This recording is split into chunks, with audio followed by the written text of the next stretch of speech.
Fala, devs! Então bora lá trocar uma ideia muito legal do que se de fato analisa de um candidato ou de uma candidata em uma vaga de Flutter. Então bora lá!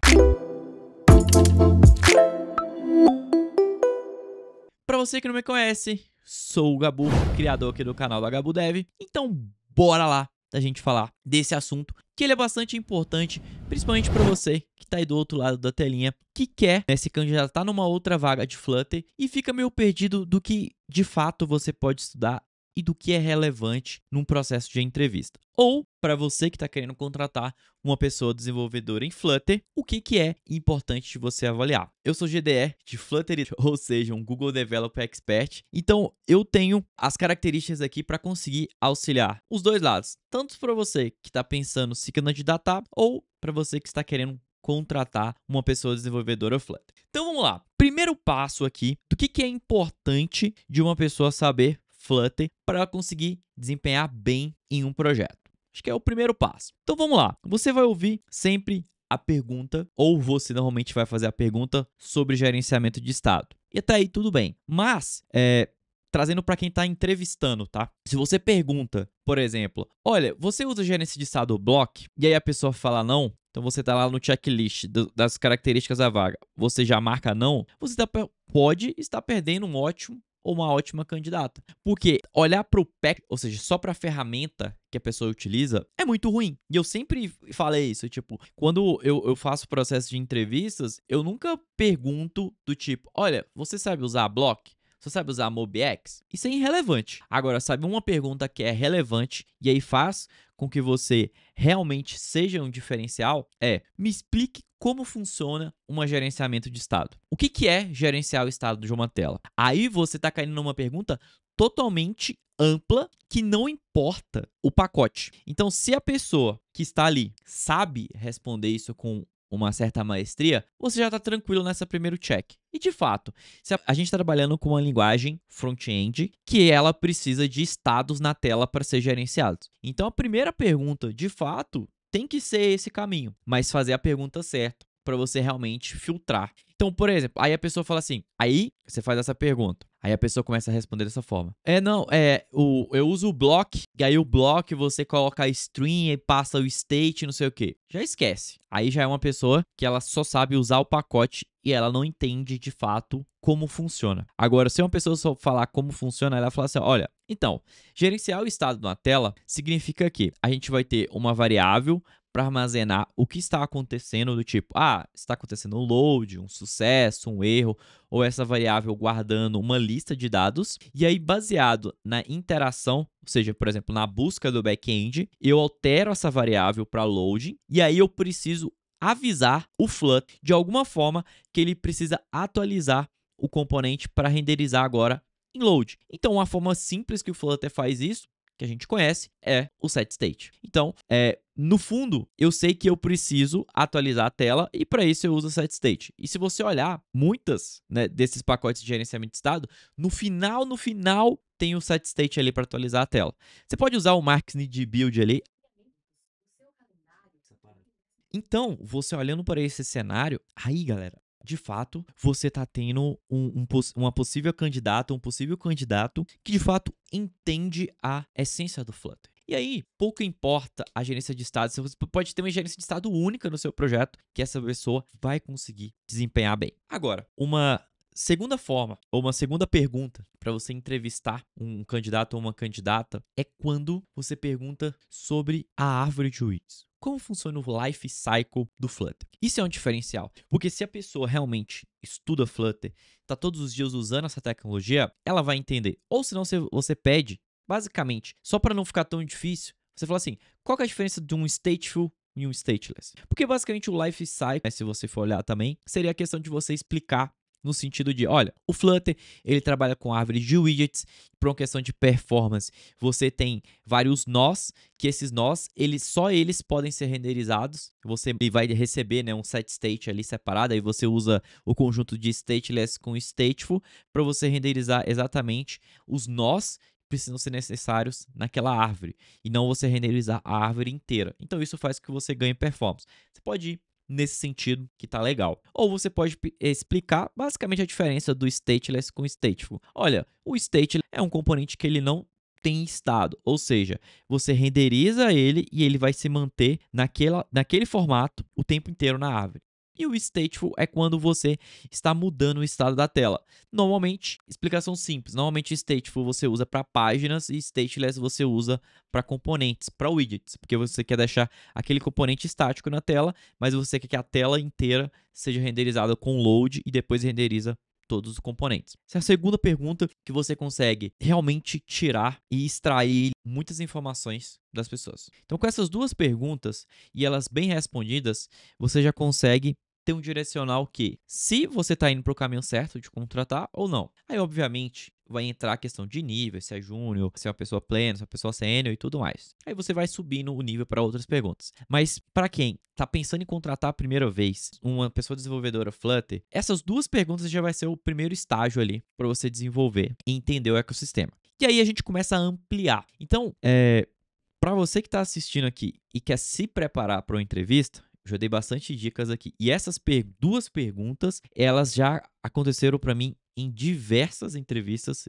principalmente entrevistas fora do país. Então, só para... Eu não estou falando aqui, tipo, que é o meu jeito de entrevistar. É o jeito também que outras pessoas entrevistam. Estão trazendo essas dicas aqui para vocês. Agora, avançando um pouquinho mais no processo de contratação, a gente começa a perguntar, por exemplo, beleza, eu entendi que a pessoa já sabe esses conceitos básicos do Flutter. Agora, uma parte interessante é você perguntar para a pessoa se ela tem familiaridade com o uso de APIs. Só fazer essa pergunta. Você utiliza API? Sim. Beleza. Quais tipos de API a pessoa... Aí você pergunta.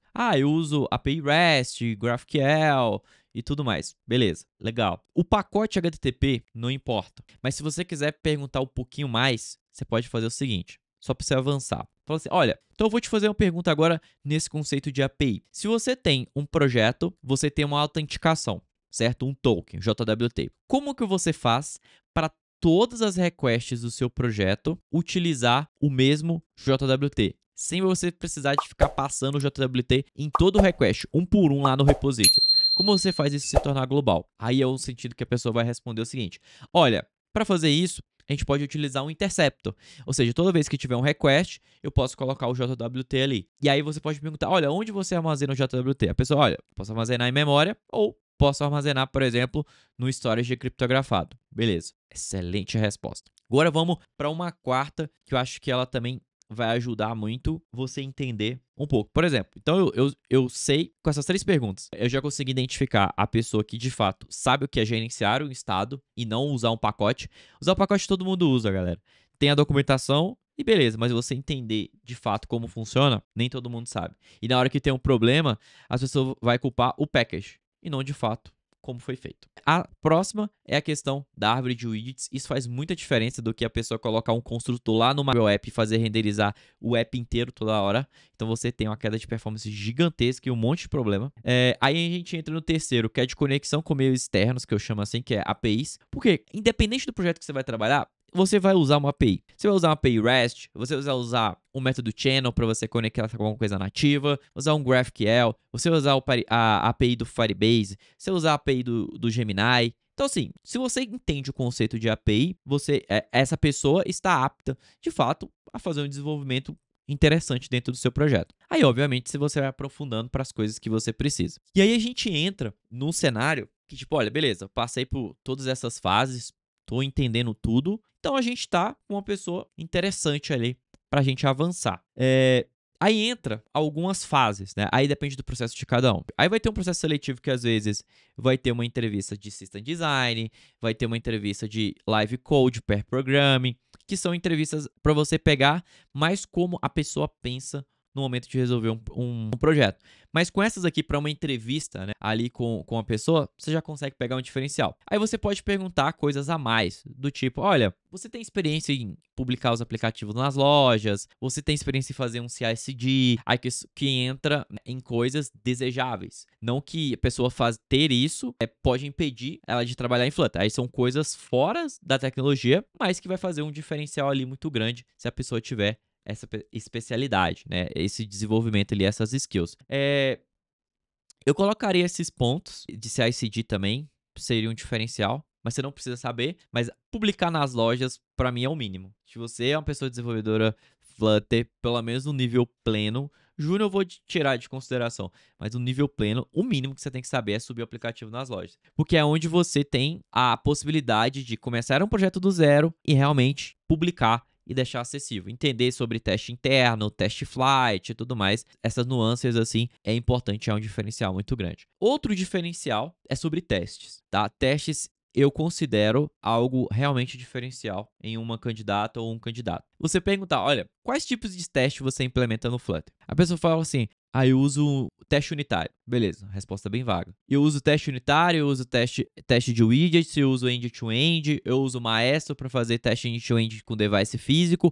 Pronto. Aí você pegou uma galera, uma pessoa ali que realmente estuda e quer entregar uma qualidade maior. Outra pergunta, que ela é importante, tá? Você perguntar assim sobre arquitetura. Olha, se você fosse começar um projeto hoje, um projeto para gerenciar pedidos de um restaurante, qual arquitetura que você utilizaria? Se a pessoa já responder CleanArch, já liga uma flag, porque pode ser que tipo assim, a pessoa só sabe o by the book, mas ela não teria de fato a experiência para criar do zero um projeto e escolher a melhor arquitetura para aquele momento. Porque a gente sabe que a arquitetura é uma evolução junto com o projeto. Mas naquele momento, talvez para um projeto simples desse, seja mais fácil você usar um MVC ou MVVM do que um CleanArch. Então esse é importante. Porque tipo, a pessoa fala assim, sabe usar CleanArch? Saber usar. Não é estrutura de pasta, tá? A arquitetura.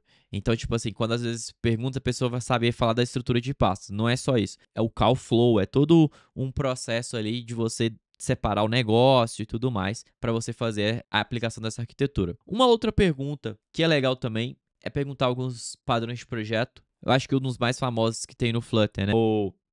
É o padrão de interfaces, né? Ou, por exemplo, você trabalhar também com singleton. Então, acho que é legal perguntar sobre os padrões de projeto que a pessoa já utilizou.